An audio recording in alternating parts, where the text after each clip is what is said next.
without you, baby. Well, you never really do know how things are going to work out. You know, every time I think I've got it figured out, just like this right here, it don't work out. You know, think about George Herbert Walker Bush, and it is amazing to me the amount of just excellent press he's getting right now. I mean, this is a guy that was so hated by both sides that it's unreal. There's no reason, there is no justification for what's happening right now with George Herbert Walker Bush. I mean, this was a CIA spook. This is a guy that was like a spook of spooks.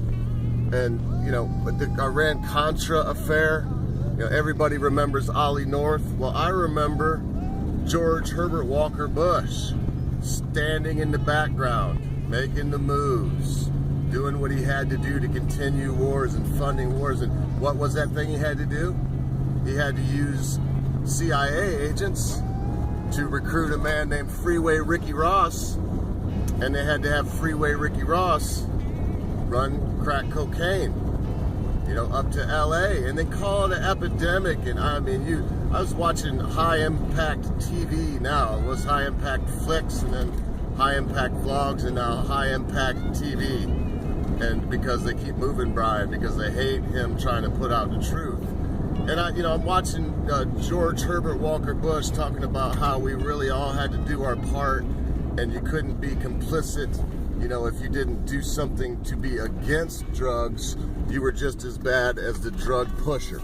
You know what? Not only is prohibition a ridiculous exercise that all of us are fully aware has no impact on people's use in a positive way. In other words, cut down the amount of people that use drugs. Nonsense.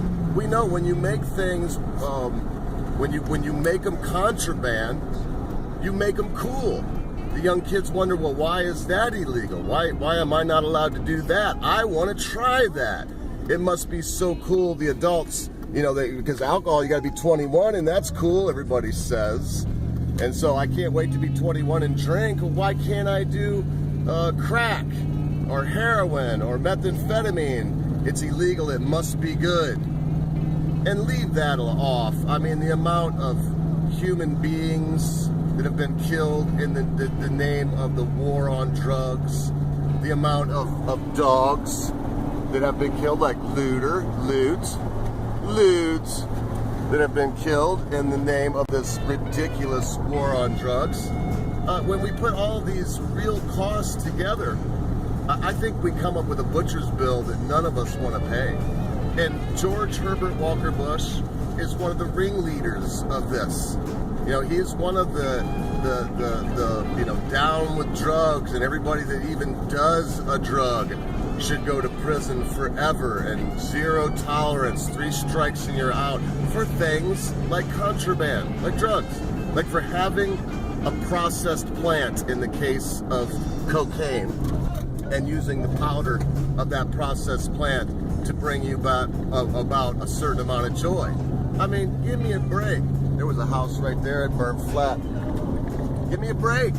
And war on drugs, we all know someone that uses illegal drugs. It may be you, it may be your grandma, your grandpa, your mother, your father, your brother, your sister, but we all have loved ones that do. So this idea of a war on drugs, call it what it is. It's a war on our friends and family. It's a war on our loved ones.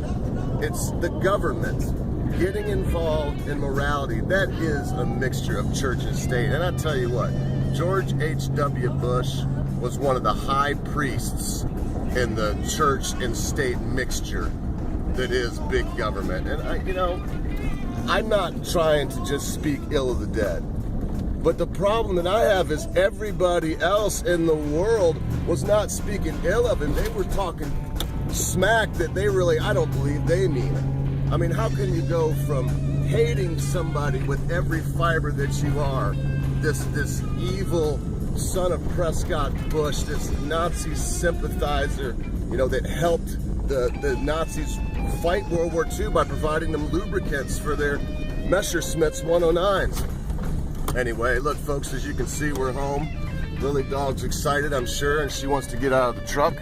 We just made a little run to town. I'm back on the property now, so guess what? Do this.